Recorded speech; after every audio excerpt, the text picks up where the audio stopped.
पाकिस्तान में गुज़िश्ता दिनों लगाए गए लॉकडाउन के बाद कोरोना वायरस के केसेस में कमी तो आई है, जबकि मुल्क में वैक्सीनेशन की जो अमल है उसमें भी तेज़ी देखी जा रही है। बड़े बड़े सेंटर्स बनाए गए हैं पाकिस्तान में, वैक्सीनेशन सेंटर्स, और पाकिस्तान में कोरोना की मस्बत केसेस की जो शरह है वो 4% है और सिर्फ कराची में मस्बत केसेस की शरह 5% है। अब मुल्क भर में अब तक 79,53,000 से ज़ायद अफराद की वैक्सीनेशन मुकम्मल हो चुकी है और हाजियों, बैरून मुल्क मुकीम तलबा और कारकुनों को फाइजर वैक्सीन लगाए जाने का फैसला किया गया। जबकि पाकिस्तान में फिर बड़े पैमाने पर लगाई जाने वाली जो चीनी वैक्सीन है साइनोवैक, उसको भी आलमी इदारा सेहत ने मंजूरी दे दी है। 18 साल से ज़ायद उम्र के अफराद की वैक्सीनेशन का आगाज़ हो गया है। NCOC ने साल के आखिर तक 7 करोड़ शहरियों को वैक्सीन लगाने का हदफ मुकर्रर किया है। इन तमाम मामलों पर हम बात करेंगे। डॉक्टर ज़फ़र मिर्ज़ा साहब हमारे साथ मौजूद हैं। अस्सलाम वालेकुम डॉक्टर साहब। जी वालेकुम सलाम। डॉक्टर साहब, सबसे पहले तो जो टारगेट है इसी को हम अगर लें कि 7 करोड़ का जो टारगेट है, do you think it is achievable? It's highly ambitious target. Ambitious है लेकिन नामुमकिन नहीं है। नामुमकिन नहीं है। शुरू में ये ज़रा बहुत मुश्किल इसलिए लग रहा था कि वैक्सीन दस्तयाब नहीं हो रही थी, लेकिन अब मेरा ख्याल है कि वैक्सीन की दस्तयाबी का मसला जो है वो आहिस्ता आहिस्ता कम या ख़त्म हो जाएगा, स्पेशली जब पाकिस्तान खुद भी बनाना शुरू कर देगा। बिल्कुल। तो जो NIH कह रहा है कि उनकी जो कैपेसिटी है ये पाकवैक की मैन्युफैक्चरिंग जो है या फिल फिनिश फंक्शन जो है उसके तहत वो तकरीबन 3 मिलियन हर महीने वैक्सीन खुद बना सकेंगे। अच्छा जी। उसके बाद कोवैक्स की वैक्सीन अभी काफ़ी आनी बाकी है। साथ साथ चाइना की वैक्सीन भी आती रहेगी, तो मेरा स्पुतनिक वगैरह वगैरह। तो मेरा ये ख्याल है कि ये एम्बिशियस है लेकिन नामुमकिन नहीं है।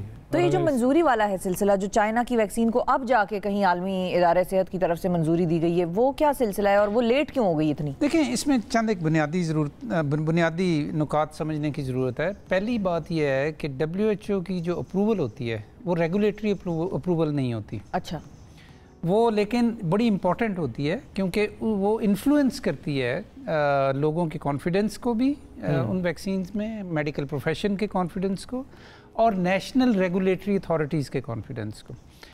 अल्टीमेटली कोई भी वैक्सीन किसी भी मुल्क में अवेलेबल नहीं की जा सकती जब तक कि उनकी कौमी रेगुलेटरी अथॉरिटी, हमारे केस में ड्रैप, जब तक वो उसकी सेफ्टी और उसकी असरियत या अफादियत जो है उसको गारंटी ना करे।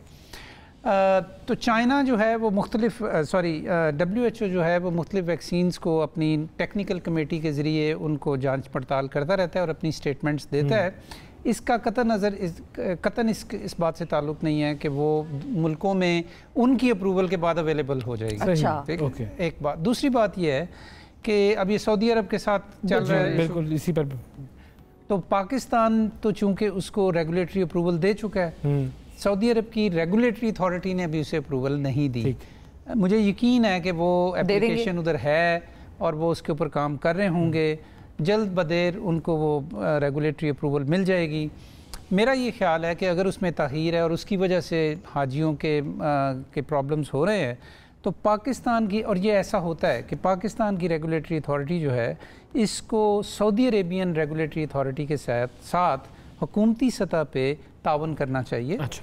तो उससे मेरा ख्याल है ये इसकी अप्रूवल में बहुत तेज़ी आ जाएगी। सही। अच्छा, क्योंकि हम उसको अप्रूवल दे चुके हैं। सही। हाँ, हमने दे दी। लेकिन अभी तो खैर सऊदी अरब ने ये फैसला भी नहीं किया कि बाहर से हाजी आएंगे या नहीं आएंगे। एक वक्त में पहले वो फैसला हो, फिर उसके बाद होगा। तो अब वो जो फाइजर वाली वैक्सीन है वो हमने मुख्तस कर दी है इस वक्त उनके लिए। बहुत अच्छा किया, बहुत अच्छा किया, क्योंकि फाइजर तो उन्होंने अप्रूव की हुई है। वो उन्होंने अप्रूव पूरे गल्फ कंट्रीज़ के अंदर फाइजर और एस्ट्राजेनेका और जितनी भी जो वेस्टर्न यूरोप और अमेरिका की जो वैक्सीन थी वो तो उन्होंने फौरन अप्रूव कर दी थी। तो अब 1-2 गल्फ कंट्रीज़ ने चाइनीज़ कर दी हैं, बाकी भी कर देंगे वो। कुछ लोग ये कह रहे हैं कि अब जिन लोगों ने साइनोफार्म या वो लगाई थी वो अब फाइजर लगाने के भी चक्रों में है। क्या ये पॉसिबल है? हेल्थी है कि आप एक के बाद दूसरी भी लगा लें? नहीं है, ये हेल्थी नहीं है और रिकमेंडेड भी नहीं है और ये वैक्सीन को ज़ाया करने वाली बात है। बिल्कुल सही है। एक कॉलर है हमारे साथ। हाँ जी, हसन खान है कराची से। अस्सलाम वालेकुम। जी वालेकुम सलाम। जी सर, फरमाइए, क्या कहेंगे? नहीं, मैं ये कह रहा था, मैंने अभी सवाल बताया है कि भाई देखिए चाइनीज जो वैक्सीन है जिसको कहते हैं साइनोफार्म, वो वैक्सीन को सऊदी अरब ने रिकॉग्नाइज नहीं किया। ठीक है। और उसकी वजह से उन्हें वीजा नहीं मिला और जा नहीं पा रहे हैं। लेकिन जैसे मुझे भी ट्रैवल करना है और मैं फाइजर की वैक्सीन लगाना चाहता हूँ, तो how it is possible for me?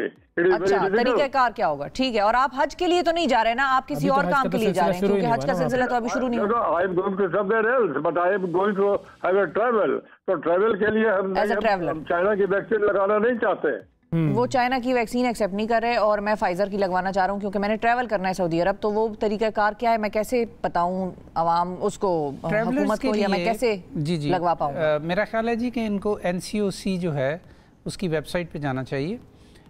वहाँ पे गाइडलाइंस यकीनन होंगी, क्योंकि कुछ अर्सा पहले मैंने ये स्टेटमेंट भी देखी थी NCOC की तरफ से कि जो ट्रैवलर्स हैं उनके लिए वो स्पेशल अरेंजमेंट्स कर रहे हैं। बिल्कुल। और उनके लिए मेरा ख्याल है फाइजर की वैक्सीन भी लगेगी उनको, क्योंकि जब मैं वैक्सीनेशन सेंटर जाकर मैंने पता किया था इस चीज़ का, तो उन्होंने ये कहा था कि जो लोग ट्रैवल कर रहे हैं उनके लिए फिर एक अलग काउंटर उन्होंने बनाया हुआ है और वहाँ पर वो जाकर उनको।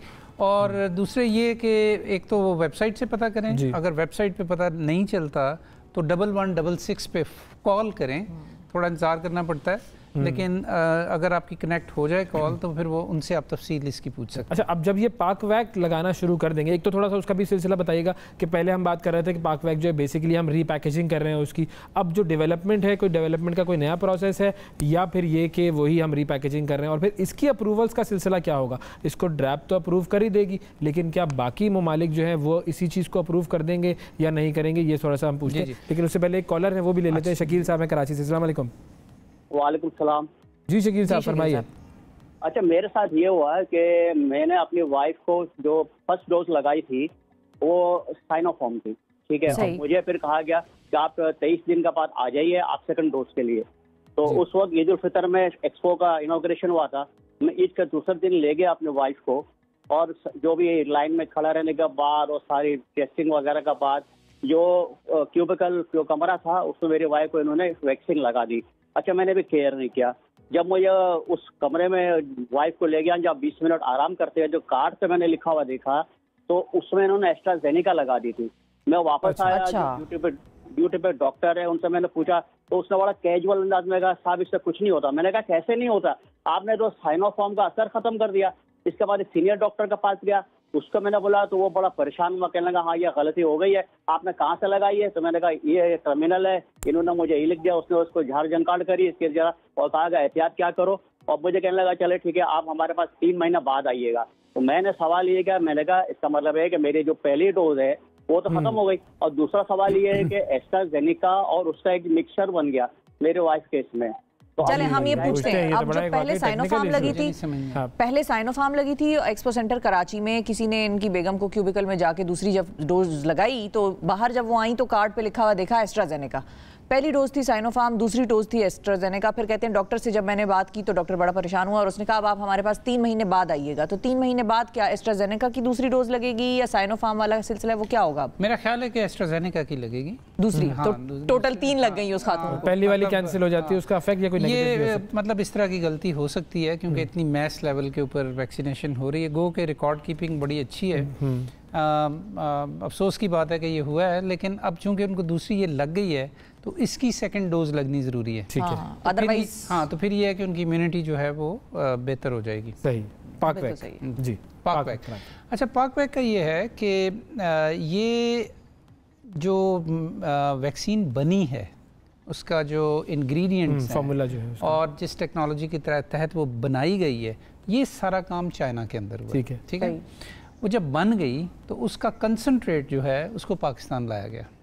अब जब वो कंसंट्रेट बड़े कंटेनर में है तो उसको डाइल्यूट करके आपने छोटी बोतलों में डालना है।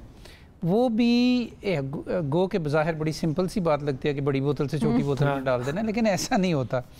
वो एक बहुत अहम स्टेप है इसकी फाइनल प्रोडक्ट की शक्ल देने का, और वो भी बहुत एसेप्टिक कंडीशंस में। उसके लिए कोल्ड चेन रखनी होती है। उसके लिए आपको इंतहाई जो है क्वालिटी अश्योर्ड सिस्टम के अंदर वो होता है। वो चीज़ आखिरी स्टेप होता है। उस स्टेप को करने के लिए भी चाइनीज़ ने हमारी मदद की है। वो यहाँ आए हुए थे और उनकी मदद से हमने ये जो लास्ट स्टेप था, इसे कहते हैं फिल फिनिश फंक्शन। बिल्कुल। ये जो आखिरी स्टेप था ये पाकिस्तान में हुआ है। अब इसको देखने के 2 तरीके। एक तरीका ये है कि जी पाकिस्तान ने क्या कमाल किया इसके अंदर, ये आम बात चल रही है। दूसरा ये है कि पाकिस्तान हैज़ कंट्रीब्यूटेड उसकी फाइनल फॉर्म में लाने के लिए। मैं ज़ाती तौर पे ये समझता हूँ कि ये बहुत इम्पॉर्टेंट एक स्टेप था जो कि पाकिस्तान में हुआ।